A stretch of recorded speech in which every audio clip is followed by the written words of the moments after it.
Erupto po muli sa bawat isa at mapagpala pong gabi. Welcome po sa ating pong bagong dating, si kay Sylvia po at kay Jenny. Welcome po sa WWCF.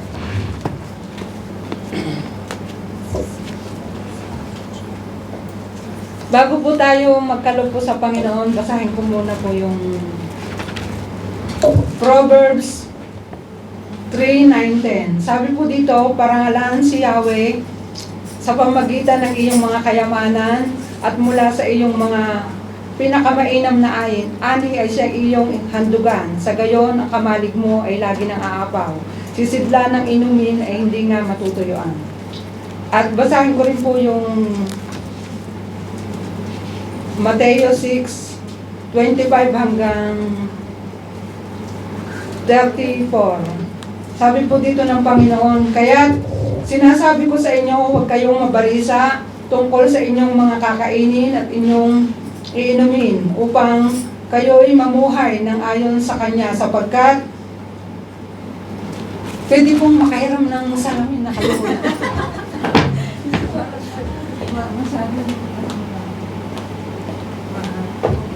Ganito po talaga pag tumatanda.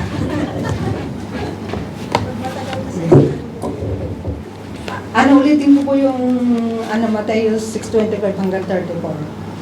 Kaya sinasabi ko sa inyo, huwag kayong mabalisa tungkol sa inyong kakainin at inyong inumin upang kayo'y mabuhay o kaya tungkol sa inyong susuotin ang inyong katawan. Hindi ba't ang buhay ay higit na mahalaga kaysa pagkain at ang katawan kaysa sa damit?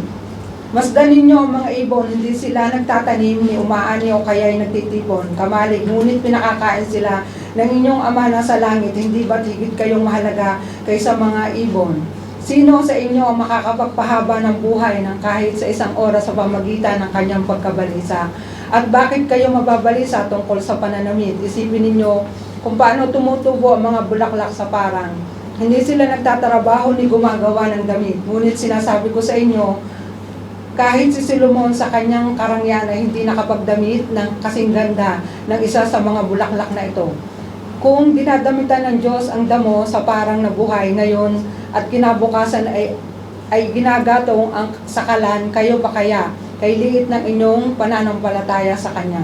Kaya huwag kayong mag-alala na baka kayo kapusin sa pagkain, inumin o damit. Hindi ba't ang mga hintil ang nababahala tungkol sa mga bagay na ito? Alam ng inyong Ama ang nasa langit na kailangan ninyo ang lahat ng ito.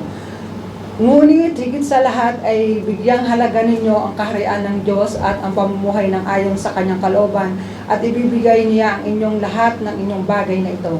Kaya nga huwag ninyong alalahanin ang bukas sapagkat ang bukas ang mag-aalala sa sarili niya, sapat na ang inyong mga suliranin sa bawat araw.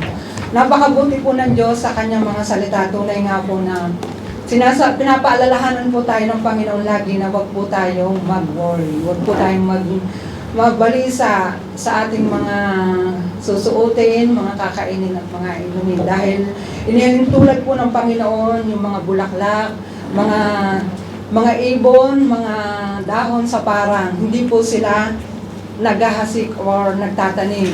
Nakikita po natin na hindi po sila pinababayaan ng Panginoon. Nakikita po natin sa kapaligiran dito sa Israel.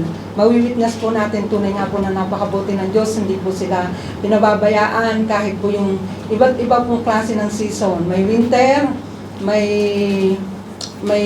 yung kites, yung tag-araw, taglamig. Nakikita po natin talagang mga sariwa po talaga dito yung mga halaman at yung mga ibon. Nakikita po natin kahit sila ay dumadanas po ng mga iba't ibang mahangin, yung tag-maulan,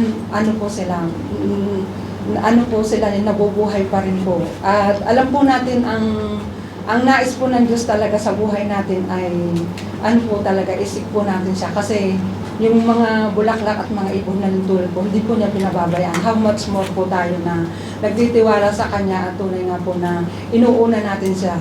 Hindi po niya tayo talaga pababayaan at sabi po ng Diyos, ipagkakaloob po niya ang lahat ng ating pangangailangan. At yun nga po, kung ano man po yung pangangailangan natin, idaragdag po ng Panginoon at ibibigay po niya. Salamat po sa Panginoon kasi dahil po sa mga salita niya, talaga pong tinuturuan niya tayo kung paano po tayo magkaloob sa Kanya. Purihin po yung salita ng Panginoon at manalangin po.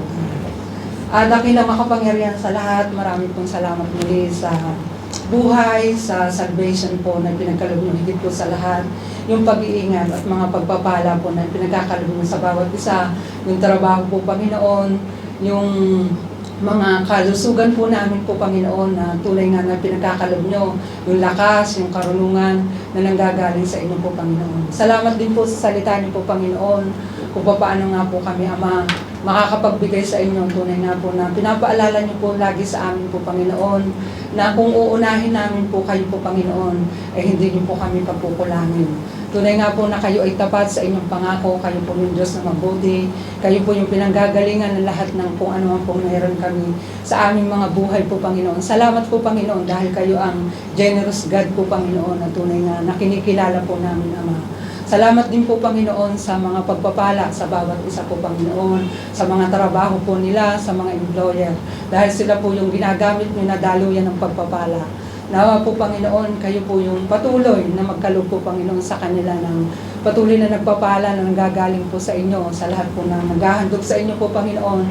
Patuloy nga po silang patnubayan at tunay na bigyan ng kaunawaan po Panginoon at tunay na bantayan yung mga puso po nila at mga isipan po Panginoon na makapatuloy, na makapagbigay sa inyo po Panginoon. Nababatid niyo po Panginoon yung mga kalagayan ng bawat isa at kayo rin po yung nagsabi po Panginoon, kung kayo po yung uunahin, tunay nga po na hindi nyo kami iiwan at pababayaan sa lahat po ng panahon. Maraming pong salamat dahil kayo po yung nagtuturo, kayo po yung nagpapaunawa sa mga bagay na ito po Panginoon. At salamat din po Panginoon sa lahat po ng mga pinagkakaloob po ng mga kapatid po sa iglesia.